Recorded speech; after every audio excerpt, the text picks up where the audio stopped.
Good morning বন্ধুরা। দেখো সকাল সকাল ঘুম থেকে উঠে ছেলেকে নিয়ে যাচ্ছি স্কুলে। এখন বাজে 5:40, 5:50 কৃষ্ণনগর লোকাল ধরবো। তো হাঁটতে হাঁটতেই যাই। দেখো সকাল থেকে শুরু হয়ে গেছে বৃষ্টি, অসহ্যকর একদম। সকাল থেকে ঝিরঝির ঝিরঝির করে বৃষ্টি হয়ে যাচ্ছে, ওই জন্য ছাতা আর খুলিনি। এই যাচ্ছি হাঁটতে হাঁটতে।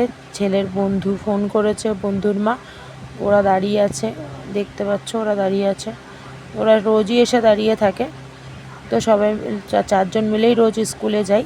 তো স্টেশনের দিকে রওনা দিয়েছি। ভালোই লাগে সকালবেলা হাঁটতে হাঁটতে হাঁটতে। স্টেশনও পৌঁছে গেছি। স্টেশন পৌঁছে গিয়ে ট্রেনও অ্যানাউন্স করে দিয়েছে। আমরা ঠিক টাইমেই ঢুকি প্রায়, কেন এই ট্রেনটাই আমরা ধরি। এই ট্রেনও এসে গেছে, দেখতে পাচ্ছ ট্রেন পুরো ফাঁকাই থাকে। তো ট্রেনে যেতে যাতায়াত টাইমের মধ্যেই বেরাতে হয়। সোদপুরে যেত ছেলে পড়ে, সোদপুর বাসে অনেক বাচ্চাই যায় আমাদের এখান থেকে। তো এই ট্রেনটা ফাঁকা আছে, উঠে যাব। উঠে যাচ্ছি। দেখতে পাচ্ছ সকালে দরজার সামনে দাঁড়িয়ে ঠান্ডা হাওয়া খেতে খেতে। তারপর ছেলেকে স্কুলে ঢুকিয়ে দিলাম। ঢুকিয়ে দিয়ে একটু দাঁড়িয়ে গল্প করছিলাম বন্ধুরা মিলে। তারপর আরও সবাই চলে এলো। তারপরে চায়ের দোকানে গিয়ে একটু আড্ডা মারছিলাম দাঁড়িয়ে। রোজ একটু চা ফা খেয়ে তারপর বাড়ি ফিরি। তো তোমাদের দেখিয়ে দিলাম সোদপুর বাজারটা। সকালবেলা বাজারটা ফাঁকাই থাকে।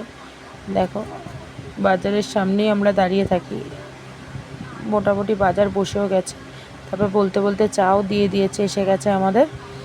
চা ফা খেয়ে বাড়ি এসে কি করলাম তোমাদের দেখাতে পারলাম না, আবার বেরিয়ে পড়লাম ছেলেকে আনতে। তখনও বৃষ্টি পড়ছে। তো যাই দেখি। তারপরে বিকেলে একটু বেরালাম স্টেশনের দিকে, হনুমানজির মন্দিরে নমস্কার করে তারপরে স্টেশনে উঠলাম। উঠে দেখতে দেখতে যাচ্ছিলাম। দেখো বৃষ্টির জন্য লোকের কত অসুবিধা, সারাদিনই বৃষ্টি পড়েই যাচ্ছে। তো দেখো কত আম, এখনও পর্যন্ত কত আম। সত্যি করে দেখলে লোভই লাগে, অনেক দাম। ওই জন্য আমি কলা কিনতে চলে গেছি। কলা নিয়ে ছেলের টিফিন নিয়ে বাড়ি চলে আসলাম।